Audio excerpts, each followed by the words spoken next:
සියලු දෙනාටම සුබ දවසක්. අද අපි බලමු මේ එන්ජින් එකක් කොහොමද අලුත් වැඩියා කරද්දී ඒකේ ඇදවීම නිවැරදි කරගන්නේ කොහොමද කියලා. ඒ කියන්නේ හෙඩ් එක ඇද වෙලා නම් ඒක අපි පේස් කරන්න ඕනේ. බ්ලොක් එක ඇද වෙලා නම් ඒක පේස් කරන්න ඕනේ. ඊට පස්සේ මේකේ පිපිරීම ක්‍රැක් තියනවා කියලා බලන්න ඕනේ. ඊට පස්සේ වෙනත් දෝෂ මොන හරි තියනවා කියලා බලන්න ඕනේ. මේ හෙඩ් වල පොටවල් එන්ජින් බ්ලොක් එකේ පොටවල් ඒවා ඊට පස්සේ වෝටර් ජැකට් වල මොකක් හරි ඩැමේජ් එකක් තියනවද? ඊට පස්සේ සිලින්ඩර් වල ඩැමේජ් එකක් තියනවද? ඊට පස්සේ මේකේ ක්‍රෑන්ක් ෂාෆ්ට් එක සයි වෙන තැන ලයින් බෝරින් කොහමද? ඒ වගේ සියල්ලම අපි පරීක්ෂා කරන්න වෙනවා. ඉතින් දැන් මේ කරන්නේ අපි මේ එන්ජින් බ්ලොක් එකේ මේක 2C එන්ජින් එකක්. මේකේ ඇදවීමක් තියෙනවා. මේ දකුණු පැත්තේ ඇදවීමක් තියෙනවා සුළු ඇදවීමක්.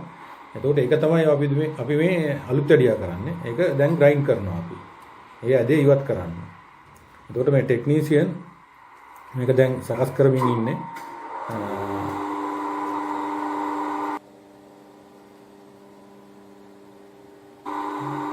මේක යට තියෙන්නේ මේ වැලිගල් සයි කරලා තියෙන්නේ. මේ වැලිගල් කරකැවීමෙන් මැෂින් එක ඉස්සරහට පස්සට යනවා. ඒ විදිහට තමයි මේක කපන්නේ. තවත් ක්‍රමයක් තියෙනවා කටුවක් ආධාරයෙන් කපන ක්‍රමයක්. දැන් අපි කපන්නේ මේ වැලිගල් ආධාරයෙන්. අපි පීහ මුවක් තියන්නේ ග්‍රයින්ඩර් එක. මේ වැලිගලෙන් තමයි අපි පීහක් මේ මුවක් තියන්නේ. ඉතින් ඒ විදිහට දැන් මේ 2C එන්ජින් එකේ බ්ලොක් එකේ ඇදවීම අපි නිවැරදි ආකාරයට සකස් කරන්නයි යන්නේ දැන්. එතකොට දැන් මේකේ දැන් ඔයගොල්ලන්ට පේන ඉස්සරහින් මලකඩ කාලා වගේ තියෙනවා. මේ වෝටර් පම්ප් එක සයි වෙන තැන තමයි තියෙන්නේ. නිකන් ගුරු පාට්ට තියෙනවා. ඒ කියන්නේ මේකට කූලන්ට් දාලා නැහැ. අනිවාර්යයෙන්ම අපි කූලන්ට් දාන්න ඕනේ එන්ජින් එක. මේක උෂ්ණත්වය පාලනය වෙනවා හොඳින්. ඊළඟට එන්ජින් බ්ලොක් එක සහ රේඩියේටරේ යතුලේ වෝටර් ජැකට්, වෝටර් පම්ප් එක වගේ දේවල් තර්මෝස්ටැට් වයර් එක මේ කාලයක් අපිට පාවිච්චි කරන්න පුළුවන්. දෝෂයක් නැතිව. ගොඩක් වෙලාට මේ ගෑස් කට් යන ගොඩක් හේතු වෙන්නේ මේ කූලන්ට් නැතිකම ගොඩක් වෙලාවට. ඉතින් මේ දැන් මේ හෙඩ් එක එන්ජින් බ්ලොක් එක පේස් කරනවා. දකුණු පැත්තේ ඔයගොල්ලන්ට පේන පොඩි සයින් එකක් තියෙනවා. ඒ පැත්ත තමයි මේ ඇදේ තියෙන්නේ. ඉතින් එතෙන් ඉඳලා තමයි මේ කැපෙන්න ගන්න මේක.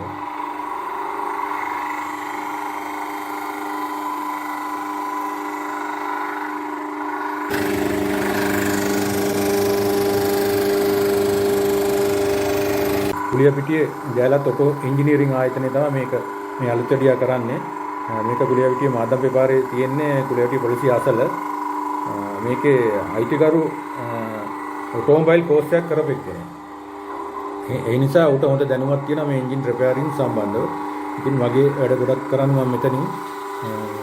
එතකොට අපි මේ වගේ විශ්වාස තැනක් පළපුරුදු දැනුමක් තියෙන කෙනෙක් ළඟට යන්න ඕනේ.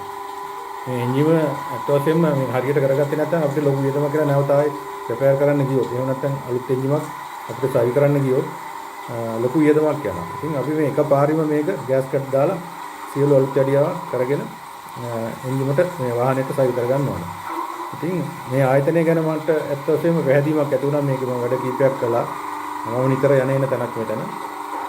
තාම පිරිසිදුට ලක්ෂණට ක්‍රමානුකූලව මේ වැඩේ කරනවා. ගොඩක් වෙලාට ඉවත් කරන්න වෙන එන්ජින් පාව මේගොල්ලෝ අලුත් වැඩියා කරනවා මම දැක්කා. ඉතින් දැන් මේ කූලන්ට් එකක් දානවා මේකට කූලන්ට් කියන්නේ දැන් මේක ඇල්කර ඩියරයක්. මේකෙන් මේ රත් වීම පාලනය වෙනවා ගොඩක් දුරට. එතකොට මේකේ ගිනිගල් කියන්නේ වැලිගල් ටික ආරක්ෂා වෙනවා ගෙවීම.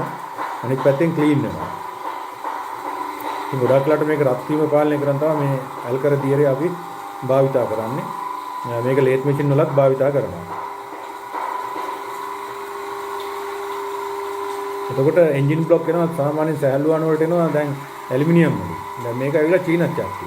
අපි ඉංග්‍රීසියෙන් කියනවා කාස්ට් අයන් කියලා. ඉතින් මේවා බරින් වැඩි. ඇලුමිනියම් බ්ලොක් එක බරින් අඩුයි. හෙඩ් එකත් බරින් අඩුයි. නමුත් ඇද වෙන්න පුළුවන් ඇලුමිනියම් හෙඩ් එක බ්ලොක් එක දෝෂ ඇති වෙන්න පුළුවන්. ඒකට ඔක්සයිඩ් වෙන්න පුළුවන් ගොඩක් දුරට ඇලුමිනියම්. විශේෂයෙන්ම කිවුල් ජලය භාවිතා කරපුවාම අපි බැටරි වතුර පාවිච්චි කරනවා හොඳයි. මොකද ලවණ තියනවා නම් මේක ඉක්මනටම කාදනය වෙනවා. මේ කින චට්ටි බ්ලොක් එක නෙමෙයි, කින චට්ටි හෙඩ් එක නෙමෙයි. ඇලුමිනියම් බ්ලොක් එක සහ හෙඩ් එක. ඉතින් ඒව ගැනත් අපි මේ දැනුමක් තියෙන්න ඕනේ අපිට අත්වශයෙන්ම. වාහනයක් පාවිච්චි කරනකොට වැඩක් නැහැ. වාහනය ගැන දැනුමක් නැත්නම් අපි සුළු කාර්මික දැනුමක් හරි තියෙන්න ඕනේ.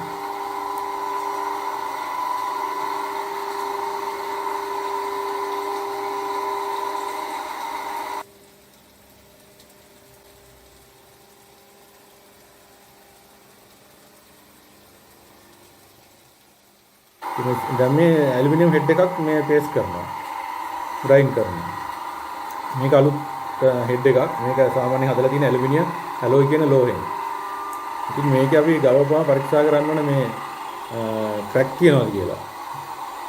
ඊට පස්සේ ඇදවීම පරීක්ෂා කරන්න ඕනේ. ඊට පස්සේ මේ වැල් සීට් වල මොන හරි දෝෂ තියනවාද කියලා බලන්න ඕනේ. ඊට පස්සේ වැල් ගයිඩ් එකේ දෝෂ තියනවාද කියලා බලන්න ඕනේ. ගෙවිම් තියනවාද කියලා ඒවා බලන්න ඕනේ.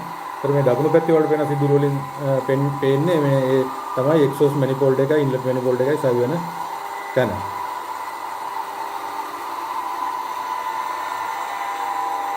දැන් මේ වගේ හෙඩ් අපිට මෙහෙම ගොඩක් කපන්න බෑ.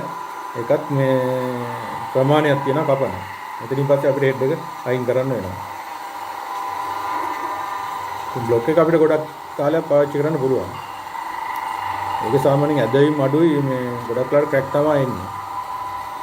දැන් මේක ඇලුමිනියම් නිසා මේක ඇද වෙන්න බලනවා රත් වෙනවා. ඒක රත් වෙනවා නිවෙනවනේ එන්ජිමක් මේ වැඩ කරද්දි. එතකොට සංකෝචනය වෙනවා ප්‍රසාරණය වෙනවා. ඉතින් ඒ වගේ යම් යම් දෝෂ ඇති වෙනවා ඒ නිසා.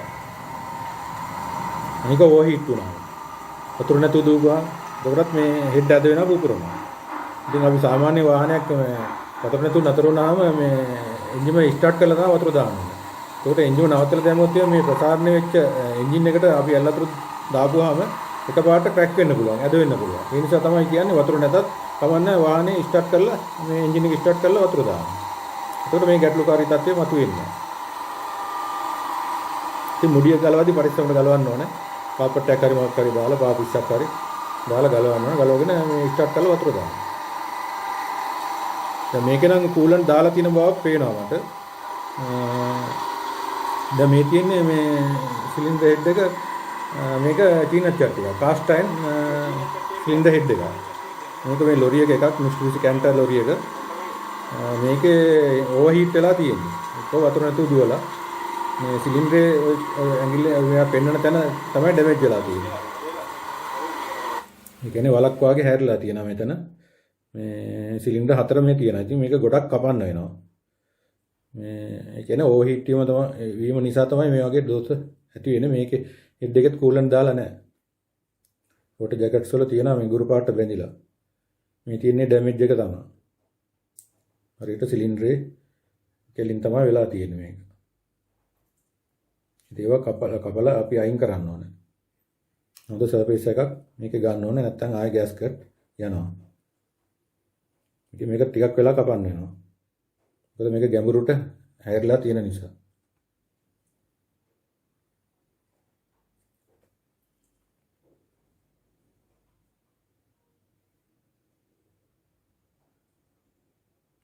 මේක තියෙන්නේ මේ මැනිෆෝල්ඩ් එක හයි වෙන පැත්ත මේ සිදුරු තියෙන්නේ. මේකේ තර විදියට අපි වෝටර් ජැකට්ස් පරීක්ෂා කරන්න ඕන පුපුරලාද කියලා. ඊළඟට වැල් ගයිඩ්, ඊළඟට වැල් සීල්, වැල් සීට් ඒවා සියල්ලම පරීක්ෂා කරන්න ඕන. ඊට පස්සේ හොඳ ගෑස්කට් එකක් දාලා අපි මේක සයි කරන්න ඕන. කඩේ බාල ගෑස්කට් තියනවා දාලා වැඩි කල් දුවන්න බෑ. ඊට පස්සේ එන්ජින් බ්ලොක් එකේ පොටවල් වල සිදුරු පරීක්ෂා කරන්න ඕනේ. ඊට පස්සේ අවසානයේ මේක හොඳින් ක්ලීන් කරගන්න ඕනේ. මොකද මේකේ තියෙනවා මේ වැලිගල් වල කුඩු තියෙනවා. ඊට පස්සේ යකඩ කුඩු තියෙනවා. මේ ඒවා සේරම ඉවත් කරගන්න ඕනේ. මේ කියන්නේ වෝටර් ජැකට්ස්, එතකොට ඔයිල් හෝල්ස් සියල්ලම අපි මේ පිරිසුදු කරගන්න ඕනේ. ඉතින් මේකට කාලයක් ගත වෙනවා. ඊට පස්සේ මේකේ තියෙන කාබන් වගේ දේවල් ඉවත් කරන්න වෙනවා. මේ කියන්නේ කාබන් කටුවක් ආධාරයෙන්. වාහනේ කාබන් කටුවක් ආධාරයෙන් කපන නවීන ක්‍රමයක්. අරක පැරණි ක්‍රමයක්. ඉතින් මේකත් මේ ඇලුමිනියම් සිලින්ඩර් හෙඩ් එකක් නවීන වාහනයක එකක්. මේ ඩීසල් කොමන් රේල් එන්ජින් එක මේ සිලින්ඩර් හෙඩ් එකක්. ඉතින් මේක කාබන් කටුවෙන් කපන්න පුළුවන්. මේකෙත් ඇදහිමක් තියෙනවා.